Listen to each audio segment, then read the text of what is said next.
আসসালামু আলাইকুম। শুভ সকাল। কেমন আছো আমার প্রিয় ভাই বোনেরা? আশা করি ভালো আছো। আমি আলহামদুলিল্লাহ আল্লাহর অশেষ রহমতে তোমাদের ভালোবাসায় খুবই ভালো আছি। তোমরা কেমন আছো আমার কমেন্ট বক্সে জানাবে। আর তোমাদের প্রত্যেকের কমেন্ট পড়তে আমার খুব ভালো লাগে। একটা করে কমেন্ট লিখে যাবে তোমরা কেমন আছো। হয়তো আমার গলাটা একটু বসা মতো, কারণ অতিরিক্ত ঠান্ডা আমার প্রায় লাগে। ঠান্ডা লেগে মাথার খুব ধরেছে, তা মানিয়ে গুছিয়ে নেও। কথার মধ্যে যদি ভুল ত্রুটি হয়ে থাকে ক্ষমা দৃষ্টিতে দেখে আমার পাশে থেকো। তা সকালবেলা উঠে চরকির মতো কাজ কাম সারা হয়ে গেল। অনেক থালা বাসন পড়েছে, এগুলো মাজা ঘষা হয়েছে। তাই এবার একটু চা করে খাবো। চা না খেলে সারাদিনের জোশটা হয়নি। চা একটু লাল চা খেলে তা জোশ বেড়ে যায়। তা লাল চা শুরু করে দিই।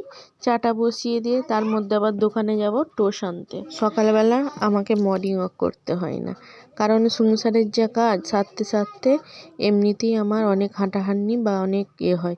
আর শীতের সকালে আমার তেমন গরম লাগেনি, ছুটোছুটি করে কাজ করতে তেমন গরম লাগেনি। তো এখানে চা বসিয়ে দিয়েছি, দিয়ে এবার আমি একটু দোকানে যাব, চাটা হয়ে যাবে এসে খাবো। দোকানে টোস্ট আনতে যাব, তার মধ্যে টোস্ট এনেছি আর করিনি, ভিডিও করিনি। টোস্ট আর একটা বিস্কুট এনেছি, চা খাবো। তা এই দেখতে পাচ্ছ 4টে বাটি, একটা চিনি দিইনি বাটিতে, 3টে বাটি চিনি আছে। আর বেশি পরিমাণ যেটা চিনি আছে সেটা আমার চা, হ্যাঁ ওটা আমি চা খাই। তা কিছু মানুষের প্রশ্ন আছে যে আমি প্রত্যেক দিন ভালো মন্দ খাই, তা আমি তাদের উদ্দেশ্যে বলছি। প্রশ্ন করেছে উত্তর দিই। এমনি হয়তো সাধারণ আমার সামনে কেউ বলতে পারেনি, কিন্তু পিছনে অনেকেই কথা বলে, তাদেরকে বলছি। আমার বিলাসিতা বলতে ঘোরা বেড়ানো বা কোনো কেনাকাটা বলো কি সাজগোজ বলো কিছুই নেই। একটু খাবো, এটাই হলো আমার বিলাসিতা। এটাই হলো খাওয়া, ভালো মন্দ খাওয়া বা ঘুম, এই দুটো হয়তো আমার শরীর বা দেখে অনেকেই বুঝতে পারবে। যারা পুরনো ভিউয়ার্স এবং যারা আমাকে খুব ভালোভাবে চেনো তারা বুঝতে পারবে। আর আমার শরীরটা এমনি মুটুসুটু খাওয়ার জন্যই, আমি একটু খেতে ভালোবাসি। চা খাওয়ার পরে অনেক কাজ করেছি, এখন অনেক বেলা হয়ে গেছে, রান্না বসিয়েছি। তা ডাল বসিয়েছি। আজকের কি রান্না হবে সেটাই তোমাদের সঙ্গে শেয়ার করব। এখানে আছে নদীর চুনো মাছ। তা আমি চিকেন কিনতে দিয়েছি, তোমাদের দুলাভাই জানেনি, তোমাদের দুলাভাই গিয়ে চুনো মাছ, নদীর চুনো মাছ কিনে এনেছে। তা চুনো মাছ এমনি ঝাল কটকটি দিয়ে চাটনি মানে করবো, চচ্চড়ি করবো। তা চচ্চড়িটা সেই খেতে হয়েছিল, বয়স দেওয়া খাওয়ার পরে বয়স দিয়েছি। তা এখানে ভাত হয়ে গেছে, ডালটা বসিয়ে দিয়ে মাছটা বাছতে যাব। আর ডালটা শুধু ডাল নয়, আমড়া দিয়ে ডাল করব। তা আমার সাকিবুল ওখানে মাছ বাছতেছে। তা আর ওখানে রেখে দিয়ে আমি আমড়াটা কেটে দিতে এসেছি। তা অনেকের দুঃখ, মেয়ে ছেলে নিয়ে দুঃখ থাকে। আমার কোনো দুঃখ নেই বা কোনো অভিমান নেই, কোনো কষ্ট নেই। আমার ছেলে তো কি হয়েছে, আমার ছেলেরা যা কাজ জানে একটা মেয়ে অতটা কাজ জানে না। আমার ছেলে, বড় ছেলে রান্না থেকে বাসন মাজা থেকে সংসারের যা যাবতীয় কাজ আমার ছেলেকে শিখিয়েছি। ও গ্যাসেও রান্না করতে পারে এবং মাটির চুলোতেও রান্না করতে পারে।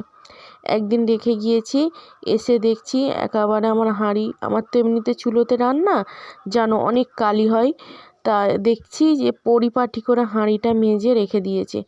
কাজগুলো খুব সুন্দর করে গুছিয়ে রেখে দিয়েছে। আমি ভাবছি যে এত সুন্দর করে গুছিয়ে রেখেছে কে করেছে। আমি জিজ্ঞেস করছি বাবা কে হাঁড়িটা মাজলো, তখন বলতেছে মা আমি মেজেছি। তা এতে কাজ শেখানোর কাছে মেন গোড়া ছেলে বা মেয়ে এটা কোনো ফ্যাক্ট নয়। তো এখানে সব কিছু দিয়েছি, মানে পেঁয়াজ লঙ্কা হলুদ দিয়ে ভালো করে হাত দিয়ে মেখে এতে বসিয়ে দেবো অল্প করে পানি দিয়ে। তা চুনো মাছটা একটু ঝাল হলে তবেই খেতে ভালো লাগে। আর মাংসটা দিয়ে গেছে অনেকটা বেলা, কিনতে দিয়েছিলাম কিন্তু ভাবিটা দিয়ে গেছে অনেকটাই বেলায়, কারণ উনি তো দুই মাংস বিক্রি করে। আমি গরুর মাংস খাই না বলে আমাদের বাড়িতে গরুর মাংস কেনে না, মুরগির মাংসই হয়। তোমাদের দুলাভাই বা আমার ছেলে, বড় ছেলেটা খায়, মাঝে মাঝে কিনা হয়, কিন্তু আমার ছোটোটা খায় না, দাঁতে বেঁধে যায়। আর এমনিতে ওর ওই সবে অ্যালার্জি আছে, যেমন গরুর মাংসই খাসির মাংসই আমারও যেমন আছে ওরও আছে। তা এক পিস করে চিকেন হলে আর কিছু লাগবে না। তা আরও কিছু মানুষের উদ্দেশ্যে বলছি, তোমাদের ব্যবহার বা তোমাদের অন্য কিছু আমার খুবই খারাপ লাগছে, খুবই সাবধান হয়ে যাও। কারণ আমি এই সোশ্যাল মিডিয়ায় এসেছি, আমার লজ্জা বা অন্য কিছু ভয় কিছুই নেই, কিন্তু কেঁচো খেলতে খেলতে কেউটে বেরিয়ে যেতেই পারে, সেটা আমার কোনো দোষ নেই। আমি তো আগেই বলছি আমার লজ্জা বা ভয় কিছুই নেই। আমি যখন সোশ্যাল মিডিয়ায় এসেছি এসব আমি কিছুই মনে করি না। তা খুবই সাবধানে থেকো, মানে দিন থাকতে সাবধান করে দিচ্ছি প্রথমেই, একবার দুবার তিনবার, তারপরে কিন্তু কেঁচো খুলতে খুলতে কেউটো বেরিয়ে যাবে। তোমাদের মুখোশধারীর মুখোশগুলো টেনে টেনে ছিঁড়ে দিতে পারি আমি। আর আমার নাম মমতাজ, খুবই সাবধান। ভালো মানুষের জন্য খুবই ভালো মানুষ, আর খারাপ মানুষের জবাব আমি খারাপভাবেই দিতে ভালোবাসি। আমি কারোর লাগবো না, একবার দুবার তিনবার বারবার এইভাবে আমার সহ্য হবে না। মানে আমি সে কীভাবে উত্তর দিতে হয় সেটা আমি ভালোভাবেই জানি। আর এখানে এসেছি যখন আমার লজ্জা শরম ভয় কিছুই নেই, সেটা সবাই ভালোভাবে জানে। আর এখানে চিকেন কষা হচ্ছে, তাই বলছি মানে সেই কেঁচো খুলতে খুলতে কেউটো বেরিয়ে যায়, সেই রকম অবস্থা হয়ে যাবে। খুবই সাবধানে থেকো দিন থাকতে, হ্যাঁ, নাহলে পুরো হিস্ট্রি ক্লিয়ার করে দেব। হ্যাঁ, পুরো মানে বংশের হিস্ট্রি ক্লিয়ার করে ফেলবো আমি, এটা আমি ভালোভাবেই জানি। তো এখানে রান্না হয়ে গেছে চুনো মাছ চচ্চড়ি, আমড়া ডাল, ডাল আমড়াগুলো গোল গোল হয়ে ভেসে রয়েছে রসগোল্লার মতো। আর মানে সেই খেতে হয়েছিল। তা যেটা যাই হোক সেটা আমার প্রবলেম, আমি বুঝে নেব। আমাদের সংসারিক ক্ষেত্রে হোক যাই হোক আমি বুঝে নেব, তাছাড়া তোমরা উল্টো পাল্টা ভাববে না। তাই এখানে একটা সেদ্ধ আলু ছিল, সেই আলুটা চিকেনে দিয়ে দিয়েছি, আর চিকেনটা খুবই সুন্দর খেতে হয়েছে। তার গোসল ফোসল করে পুরো রেডি, এবার ভাত খাবো। তা ভাত খেতে বসে গেছি।